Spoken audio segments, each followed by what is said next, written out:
While during the story you will encounter something called the Labyrinth trials. These trials are little trap rooms that have to be finished in order to get into the Labyrinth later on.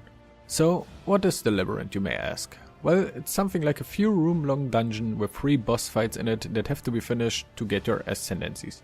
So whenever you create a character, you can choose between 6 classes. Well, or 7 if you have done a story far enough.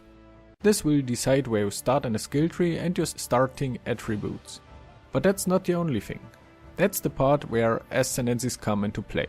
After you did the Labyrinth, you can choose between 3 of them on each character except the sign. Those Ascendancies are like an additional small skill tree with about a dozen of new passive skills. They are very powerful and somewhat dictate what skills you should use with your character.